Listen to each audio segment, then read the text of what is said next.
খ্রিস্টপূর্ব 1160 ব্যাবেল নামক শহরের দক্ষিণে ফাদ্দান আরাব নামক এক শহর ছিল। সেই শহরের লোকজন 90% মানুষ ইস্তার মাতা নামক এক পাথরের মূর্তি পূজা করত। এখানে যে লোকটিকে দেখছেন তার নাম ইয়াকুব। সে ইস্তারের মন্দিরের পাশ দিয়ে প্রতিদিন সে ভেড়া চড়াতে যেত এবং সে দেখত ইস্তার মাতা অর্থাৎ পাথরের মূর্তিকে খুশি করতে সেখানকার লোকজন তার জন্য অনেক কিছুই নিয়ে যায়। এটা দেখে ইয়াকুবের অনেক রাগ হতো এবং অনেক আফসোসও করত। কারো সন্তান অসুস্থ হলে সেখানে আরোগ্য লাভের জন্য আসে। আরোগ্য লাভের জন্য এসে সন্তানের পিতামাতাও ইস্তারের কাছে অনেক কান্নাকাটি করত। অসুস্থ সন্তানকে ইস্তারের কাছে ধরত এবং বলতো, তুমি যদি তাকে সেবা দান করো তাহলে সে তোমাকে অনেক অর্থ দান করবে এবং তোমাকে মন প্রাণ দিয়ে ভক্তি করবে। সেখানকার লোকজন পূজারীর কথা মন প্রাণ দিয়ে বিশ্বাস করত। অন্যদিকে ইয়াকুব সেখানকার লোকজনকে বোঝাতে থাকে যে তোমরা তো ফেরেশতার সেজদা পেয়েছো, এখন তোমরা নিজেরাই নিজেদেরকে সেজদা করছো। তিনি বলেন, এই পৃথিবীর সকল সৃষ্টি ইনসানকে তাসলিম করে, আর সেখানে তোমরা কিনা নির্জীব পাথরকে তাসলিম করছো। এরপর সেখানকার লোকজন বলতে থাকে, তুমি আমাদের খোদাকে নিয়ে বেহুদা কথাবার্তা বলবে না, আর এসব বেহুদা কথাবার্তা বলে আমাদের খোদাকে অপমানিত করবে না। ইয়াকুব বলে, আমি বেহুদা কথাবার্তা বলছি না, আমি খোদা কর্তৃক প্রেরিত কিতাব থেকে এই কথাগুলো বলছি। এটা হলো আসমানি সহি কিতাব যা আমার দাদা ইব্রাহিম নবীর উপর নাজিল হয়েছিল। আমি তার দ্বীনের অনুসারী এবং এই কিতাবের প্রচলন ও দাওয়াত প্রদানকারী। নিজে থেকে কিছু বলছি না। সেখান থেকে এক মহিলা বলে ওঠে, আপনার কিতাবে কি লেখা আছে আমাদের খোদাকে অপমানিত করতে হবে? ইয়াকুব বলে, আমি অপমান করছি না, শুধু প্রশ্ন করছি। যদি জেনে থাকো তাহলে উত্তর দাও, আর যদি না জেনে থাকো তাহলে স্বীকার করো। আমি তোমাদেরকে জিজ্ঞাসা করছি, মন্দিরে রাখা ইস্তারের মূর্তিগুলো কি তোমাদের প্রভু নাকি তোমাদের তৈরি করা বস্তু? ইস্তার তোমাদের উপর প্রভাব বিস্তার করে নাকি তোমরা ইস্তারের? ইস্তার তোমাদের কি শাসন করে নাকি তোমরা ইস্তারকে শাসন করো? এরপর সেখানকার একজন বলতে থাকে, পাথরের তৈরি মূর্তি যদি অক্ষম হয়ে থাকে তাহলে কিভাবে আমাদের বাচ্চাদের সেবা দান করে? এবং সেখানকার লোকজন বলতে থাকে, ইস্তার তার সন্তানকে সেবা দিয়েছে, আমরা সেটা দেখেছি। ইয়াকুব বলে, না, ওই প্রজ্ঞাবান যে তোমাদের আহাজারি শুনেছে সে তোমাদের সন্তানদের সেবা প্রদান করেছে। যদিও তোমরা খোদা ছাড়া প্রার্থনা করেছো আর তিনি ছাড়া তোমরা সাহায্য চেয়েছো, কিন্তু তোমরা হয়তো জানো না তিনি সকল কিছু সম্পর্কে অবগত আছেন। তাই তোমাদের আহাজারিতে রহমত বর্ষিত হয়েছে এবং তোমাদের সন্তান সেবা পেয়েছে। তোমরা সাধারণ দৃষ্টিতে ইস্তারকে দেখেছো, অন্তর্দৃষ্টিতে দেখোনি, তাই মূল ছাপা প্রদানকারীকে চিনতে পারোনি। সেখানে থাকা লোকজন মনে মনে ভাবতে থাকে, ইয়াকুবের এই কথার অর্থ হচ্ছে আমরা আমাদের খোদাকে বাদ দিয়ে আমরা ইয়াকুবের খোদার ইবাদত করি। এবং তারা ইয়াকুবকে বলতে থাকে, আমরা আমাদের খোদার অনেক কল্যাণকর কাজ দেখেছি, তোমার খোদার কি দেখছি? ইয়াকুব বলে, আমি তোমাদের থেকে সকলের ঊর্ধ্বে খোদার থেকে অপমান করছি। সেখানে থাকা লোকজন বলতে থাকে, আমরা কি করে বুঝবো যে তোমার খোদা সকলের খোদার থেকে ঊর্ধ্বে?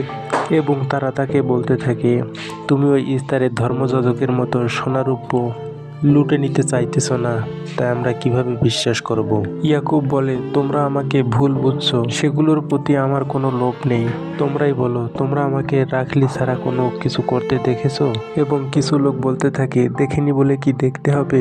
আর তুমি সেটা সুযোগ পাওনি বলে করনি, সুযোগ পেলে যে করবে না সেটার কোনো মানে আছে? আর সুযোগ পেলে তুমিও কোনো অংশে কম চেতে না, আর তোমরা ধর্মকে অবলম্বন করে সবকিছু লুটে নাও। সহজ সরল মানুষদের ঠকিয়ে তোমরা রাজা হও। ইয়াকুব বলে, তোমার কষ্ট বুঝতে পারছি, তোমার সন্তান মৃত্যুর কোলে ঢলে পড়েছে, কিন্তু কেউ তোমাকে সাহায্য করতে আসেনি, না ইস্তারের জাদুঘর, না মন্দিরের পাথরের তৈরি ইস্তার মাতা। তাই হয়তো সকল কথাকে দোষারোপ করার অধিকার তোমার আছে। এরপর একজন বলে ওঠে, মন্দিরের ইস্তারের সাথে আমার কোনো কাজ নেই। আমার কথা হলো তোমার না দেখা প্রভুর সঙ্গে। আমরা অনেক ধৈর্য ধরেছি আর অনেক কষ্টও করেছি। এখন আর নতুন খোদাদের ধৈর্য ধরার মতো অবস্থা আমাদের এখন আর নেই। এসব কথা বলতে বলতেই তাদের ধর্মযাজক এসে পড়ে এবং সেখান থেকে তারা চলে যায়। এরপর ধর্মযাজক ইয়াকুবকে বলে, তুমি যদি গভর্নরের জামাতা না হতে আমি জানি তাহলে তোমাকে কিভাবে শায়েস্তা করতে হয়। এরপর ধর্মযাজক তাদেরকে সাবধান করে দেয় এবং তাদেরকে বলতে থাকে, তোমরা এখান থেকে সবাই চলে যাও। ইয়াকুবের কুফরি কথায় তোমরা কেউ কান দেবে না। এরপর ধর্মযাজকের কথায় সবাই সেখান থেকে চলে যায়। পরের দিন ইয়াকুব সেখান দিয়ে আবারও ভেড়া চড়াতে যায় তার সন্তানকে নিয়ে এবং তার সন্তান জিজ্ঞাসা করে, ওখানে কি হচ্ছে বাবা? ইয়াকুব তার সন্তানকে বলে, এটা ফাদ্দানবাসীর প্রাচীন রীতিনীতি। এখানে ইস্তারকে নিয়ে কোনো কথা বললে তাকে আগুনে নিক্ষেপ করা হয়, বিচার করা হয় না সে সত্য বলেছে কিনা। একইভাবে একজন ইস্তারকে নিয়ে কটু কথা বলে এবং তাকে শাস্তি দেওয়ার জন্য সেখানে নিয়ে আসে। ইয়াকুব তার সন্তানকে ভেড়ার পাল দেখতে বলে এবং তাকে বলে, আমি আসতেছি। উপস্থিত সকলের সামনে লোকটি অনেক আর্তনাদ করতে থাকে এবং সে বলতে থাকে, আমার কি দোষ? এবং সেখানে উপস্থিত ইয়াকুব বলতে থাকে, তোমরা এটা কি করছো? তোমরা এটা ঠিক করছো না, তোমরা তাকে ছেড়ে দাও। সেখানে শাস্তি পাওয়া লোকটিও বলতে থাকে, তোমরা আমার উপর অবিচার করছো। লোকটির স্ত্রীও বলতে থাকে, আমাদের উপর দয়া করুন, তাকে ছেড়ে দাও। আমাদের উপর রহম করুন, তাকে ছেড়ে দাও। লোকটি অনেক আর্তনাদ করতে থাকে, আমাকে বাঁচাও, আমাকে বাঁচাও, আমাকে বাঁচাও ফাদ্দানবাসী, আমাকে বাঁচাও ফাদ্দানবাসী, আমি কোনো অন্যায় করিনি। এরপর অভিযুক্তকে শুলে চড়িয়ে বলতে থাকে, সে হলো ইস্তারের শত্রু। সেই ইস্তারকে পাথর মারতে চেয়েছে এবং আমাদের খোদাকে অসম্মান করেছে। তাই ফাদ্দান শহরের রীতিনীতি অনুযায়ী যে আমাদের খোদা ইস্তারের অবমাননা করবে তাকে অবশ্যই আগুনে নিক্ষেপ করে হত্যা করা হবে। এবং অভিযুক্ত এখানে আর্তনাদ করে বলতে থাকে, তোমরা কি নিশ্চুপ হয়ে এভাবে সয়ে যাবে? ফাদ্দানবাসী, কেউ তো এগিয়ে আসো, আমাকে রক্ষা করো। এরপর ইয়াকুব বলে ওঠে, আমি একটি কথা জানতে চাই, তার রক্তের মূল্য কত? ধর্মযাজক বলে ওঠে, মূল্য কি তুমি পরিশোধ করবে? তুমি তো নিজেই ইস্তারের শত্রু। এবং ইয়াকুব তাদেরকে বলতে থাকে, আমার দাদা ইব্রাহিম, উনিও তো নমরুদের আদেশে অগ্নিপিণ্ডে নিক্ষিপ্ত হয়েছিলেন। এরপর ধর্মযাজক রেগে যায় এবং বলে, তাকেও গ্রেপ্তার করো এবং তাকে তার দাদার মতো আগুনে নিক্ষেপ করো। এরপর সেখানে গভর্নর চলে আসে এবং বলতে থাকে, কি হচ্ছে এসব? অভিযুক্তকে ছেড়ে দাও এবং ইয়াকুবকেও ছেড়ে দাও। যেহেতু ইয়াকুব অভিযুক্তের মূল্য পরিশোধ করতে চায় তাহলে কি আর বলার আছে। এরপর ইয়াকুবকে ছেড়ে দেওয়া হয় এবং তাকে 500 দিনার পরিশোধ করতে বলে। এরপর ইয়াকুব বলে, কোনো সমস্যা নাই, আমি অর্থ পরিশোধ করব।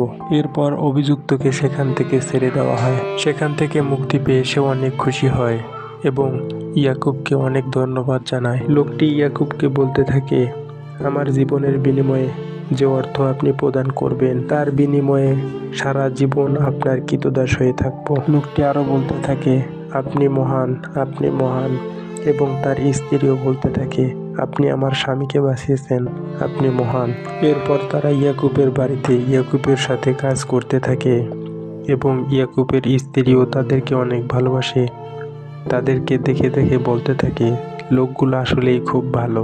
ইয়াকুব বলে, হ্যাঁ, ইস্তার ফাদ্দার এবং ব্যাবলের লোকগুলোকে অন্যায়ভাবে কুরবানি দিয়ে আসছে। আজ তোমার পিতার জন্য আমিও সেখান থেকে বেঁচে গেছি। আপনি তার জীবন বাঁচিয়েছেন বলে সে আজ এক খোদার ইবাদতে মশগুল হয়েছে। ইয়াকুব বলে, তা হয়েছে রাহেলা, আসলে সে সেখান থেকে মুক্তি পাওয়ার পর সে এক খোদায় বিশ্বাসী হয়েছে। এরপর ইয়াকুব বলে, আমাদের মুসাফির কবে পৌঁছবে? ইয়াকুবের স্ত্রী বলে, খুব শীঘ্রই হে খোদার নবী। পরের দিন ভেড়া নিয়ে যাওয়ার সময় আরেকজনের সাথে দেখা হয়, ইস্তারের জন্য খুরমা নিয়ে যাইতেছে। ইয়াকুব তার পরিবারকে সালাম জানায়, তাদের কৃতজ্ঞতা জ্ঞাপন করে এবং বলে, তোমরা ইস্তারের জন্য খুরমা নিয়ে যাইতেছ। লোকটি বলে, ইস্তারকে তো খুশি করতে হবে, না হলে এবছর বৃষ্টি হবে না। ইয়াকুব তাদেরকে বলে, ওই খুরমা ইস্তারের থেকে তোমাদেরই বেশি প্রয়োজন। সাথে থাকা লোকটি বলে, আমাদের ইস্তারকে কটূক্তি করে আমাদের রাগান্বিত করাই তোমাদের কাজ, তাই তো? এরপর ইয়াকুব বলে, তোমরা কি নিশ্চিত ওই পাথরের তৈরি ইস্তার তোমাদের বৃষ্টি বর্ষণ করতে পারবে? এরপর বৃদ্ধ লোকটিও রেগে যায় এবং বলে, তোমার এসব কুফরি কথাবার্তার কারণে ইস্তার নাখোশ এবং লোকটির স্ত্রীও বলতে থাকে, এই ইয়াকুব, ইস্তারের অবমাননা থেকে নিজেকে রক্ষা করো। এরপর সেখান থেকে তারা চলে যায়। এরপর ইয়াকুব সেখানে চিৎকার করে বলতে থাকে, এটা তোমাদের কেমন বিবেচনা? তোমরা এক খোদার ইবাদত ছেড়ে তোমরা নির্জীব পাথরের উপাসনা করছো। তার কথা কেউ শুনে না এবং সে সেখান থেকে চলে যায়। ইস্তারের ধর্মগুরু গভর্নরকে ডেকে আনে, কারণ ইয়াকুব ইস্তারকে অবমাননা করেছে, তাই এবার বৃষ্টি বর্ষণ হবে না, এটা তারা প্রচলন করে। গভর্নর বলেন, তোমরা ইয়াকুবের প্রশ্নের জবাব দিয়ে দাও, তাহলেই তো হয়ে যায়। এবং তারা গভর্নরকে বলে ইয়াকুবকে বলে দিবেন তারা যেন আর ইস্তারকে অবমাননা না করে। এরপর তারা সেখানে আলোচনা করতে থাকে যে এবার যদি ফসল নষ্ট হয় ইয়াকুবের কারণে, তাহলে তাকে আমরা ছাড়বো না এবং তার পরিবারকেও আমরা ছাড়বো না। এরপর গভর্নর ইয়াকুবের বাড়িতে চলে যায়। গভর্নরকে দেখে তার মেয়েরা অনেক খুশি হয়ে যায় এবং বলতে থাকে, গভর্নরের এবার সময় হলো বুঝি মেয়েদের দেখতে আসার। গভর্নর রেগে যায় এবং বলে, ইয়াকুবকে নিয়ে আর পারি না। তার মেয়েরা বলে, কেন বাবা, ইস্তারকে নিয়ে কি ইয়াকুব আবারও অবমাননা করেছে? ইয়াকুবের স্ত্রী বলে, সে তো রিসালাত এবং কাজ নিয়ে সবসময় পড়ে থাকে। গভর্নর রেগে গিয়ে বলে, সে যদি দিন প্রচার করতে চায় তাহলে সে আমাদের সাথে করুক, মানুষের বিশ্বাস নিয়ে কেন অবমাননা করবে? এরপর তার মেয়ে বলে ওঠে, আব্বা, আপনি মনে হয় ভুল করছেন। সে এক খোদায় বিশ্বাসী হয়ে জনগণকে সচেতন করছেন এবং এটা তার কর্তব্য বলে মনে করছেন। যেমন আপনার কর্তব্য ফাদ্দানের জনগণের নিরাপত্তা প্রদান করা এবং তাদেরকে রক্ষা করা। এরপর গভর্নর রেগে যায় এবং বলে, তোমরাও তার মতো বেপরোয়া হয়েছো। ইয়াকুবের অন্য স্ত্রী বলে, আমরা তাকে সাহায্য করে যাব। গভর্নর বলে, তোমরা বুঝতে পারছো না কেন? ব্যাবিলনের ধর্মগুরু যদি জানতে পারে তাহলে আমার কি অবস্থা হবে তোমরা বুঝতে পারছো? তোমরা কি সেটা চিন্তাও করবে না? ইয়াকুবের স্ত্রী বলে, বাবা, পাথরের খোদাকে ভয় না করে আমাদের খোদাকে ভয় করা উচিত। কথা বলতে বলতে রাহেলার প্রসব বেদনা শুরু হয়ে যায়। এরপর রাহেলার বাবা এগিয়ে যায় এবং বলে, কি হলো তোমার? এবং সেখানকার মহিলারা বলতে থাকে, মনে হয় তার বাচ্চা হওয়ার সময় হয়েছে এবং তারা দ্রুত ধাত্রীকে খবর দিতে বলে এবং তারা সেখানে সকলেই ধরে রাহেলাকে ঘরে নিয়ে যায় এবং গভর্নর ইয়াকুবকে দ্রুত খবর দিতে বলে। ইয়াকুবকে খবর দেওয়ার জন্য সেখানে লোকটি ছুটে যায়। প্রিয়তমা স্ত্রীর কথা শুনে ইয়াকুব দ্রুত সেখানে ছুটে যায় এবং তার সন্তানদের ভেড়ার পাল নিয়ে আসতে বলে। অন্যদিকে ধাত্রীরা দ্রুত ছুটে আসে। ধাত্রী এসে গভর্নরকে সালাম জানায় এবং গভর্নর বলে, রাহেল এবং তার সন্তানকে সুস্থ চাই। ধাত্রী বলে, আপনি কোনো চিন্তা করবেন না, আমি অনেক অভিজ্ঞ। ধাত্রী এসে রাহেলের অবস্থা খুব খারাপ দেখে এবং ভিতর থেকে একজন বেরিয়ে আসে এবং সবাই তার জন্য দোয়া করতে বলে। এরপর সকলেই দোয়া করে এবং খোদার কাছে কান্না করতে থাকে। রাহেলের এই অবস্থার কথা শুনে গ্রামের সকলেই সেখানে ছুটে আসতে থাকে। ইস্তার বিশ্বাসীরা কানে কানে কথা বলতে থাকে। তারা একে অপরকে বলতে থাকে, মনে হয় ইস্তারের অভিশাপ লেগেছে। আর ইয়াকুব তো সবসময় ইস্তারকে অবজ্ঞা করে কথা বলে। রাহেল এবং তার সন্তান সুস্থ ছিল কিনা পরের ভিডিওতে জানতে পারবেন। আপনি যদি আমার চ্যানেল নতুন হয়ে থাকেন তাহলে চ্যানেলটি সাবস্ক্রাইব করে পাশেই থাকুন। পাশে থাকা বেল আইকনটি অন করুন যাতে পরবর্তীতে ভিডিও ছাড়ার সাথে সাথে আপনার কাছে পৌঁছে যায়। পুরো ভিডিওটি দেখার জন্য অসংখ্য ধন্যবাদ।